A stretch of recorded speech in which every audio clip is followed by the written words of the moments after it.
talk to you about our PST paperwork that we need to have completed when we come to the PST meetings.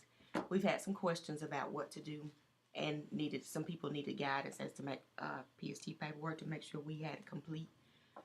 We're using the guide that was provided by our county, the middle school, of course. All of the things here need to be complete. The part on Form B. Every child, of course, is going to be in Tier 1. This is where the teachers doing their normal instruction, and as during this 4-week period, they may identify some risk or some areas where a child is having difficulty. They're going to list those things here and talk about some strategies that they've used and the outcome. If these things aren't working, then we're going to move to step 2, which they're going to bring these kids to the grade level problem solving team. Look at the data, examine what we use in step 1. If those things aren't working, which clearly they wouldn't be if they bring them to step 2, then we talk about some different strategies. Hey, as a grade level, what can we do? And share some ideas that you may have. Look at those. We're going to monitor those things for 4 weeks and write the outcome or talk about the outcome. If things have not changed, we move to Tier 2, Step 3. And here we come to our school-wide problem-solving team. This problem-solving team, we talk about, there again, different strategies where the PST suggests those things. And the teacher is within this setting, and we're working together to come up with some ideas or some strategies. On this page, you will see these are some ideas that we may introduce to you or provide as support of what you can do for children who are struggling with certain areas. We've got before, during, and after strategies. You've got some ways to reinforce effort, ways to monitor homework, cooperative learning, setting objectives, and several other strategies. We look back here of what's the outcome, but you must provide documentation of what you've done to assist the children in this particular area. There again, your 4 weeks. Nothing's changed here. We move to step 4, problem solving team. And we're going to look at the data again, monitor the progress, but now this student is going to be placed in Tier 3 intervention program. This program can be a variety of things. The 5th and 6th grade side, they will be pulled out and go to our Title I intervention teacher for more support.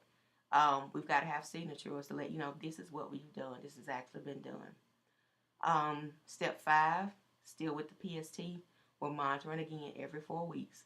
The Tier 3 intervention program is systematic, sustained, intensive, and it's regularly scheduled. So it's not going to be something that we're going to do and stop. We've got to continue to see if it's working. There again, looking for strategies and the outcome. We're going to make sure we have our signatures by the teachers as well as the administrators. Parent letter C is an important document that needs to go home.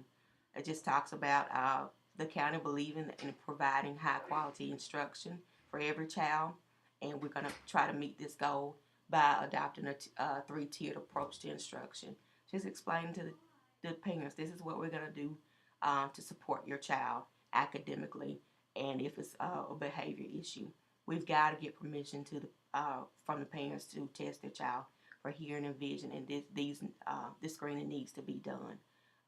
The PST committee, we've all been trained on how to test children. Therefore, we can have these things done before we bring them to the committee. We also need to be able to rule that out. Is there a problem with hearing? Is there a problem with vision? Because that could be a possibility why the child is not performing very well. The progress report needs to be sent home very often, specifically telling the parents they have a problem in either reading, math, or behavior, and we're going to look at the progress. Are they making good progress? Some progress? Is it limited or is it insufficient? If so, we'll know what we're doing right, and if not, we know we need to make some changes. The timeline, Form C, we fill out all the demographics. Look at the lunch status. Has this child been retained? Attendance. That could very well explain why the child may be failing.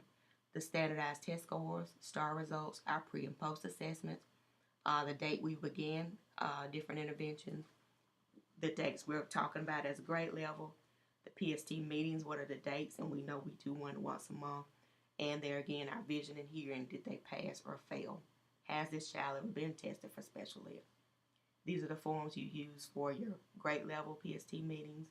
Um, Talk about what strategies, what skills the child's struggling in, collaborative PST planning form, looking at the things, these are the things you need to bring to the PST meeting.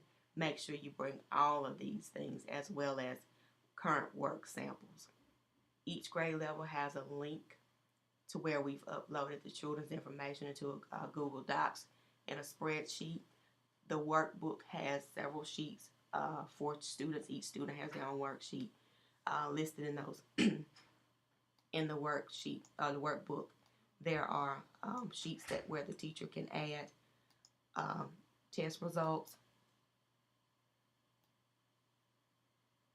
different demographics as we would add on the timeline, and any information that we need to add or to talk about to see the child's progression.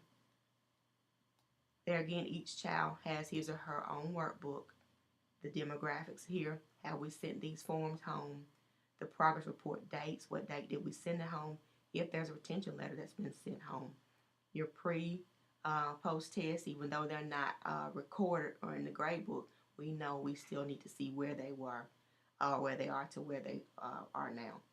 Our different grades as of the PST dates, we'll have our quarter one grade.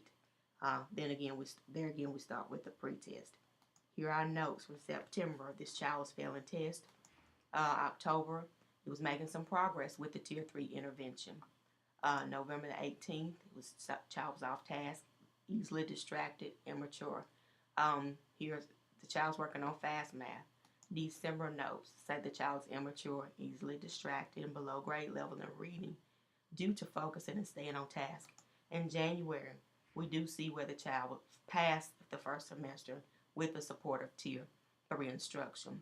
So every form must be completed to determine what is working, what's not working, and we need to know where our children are in order to effectively support them in the areas where he or she needs support.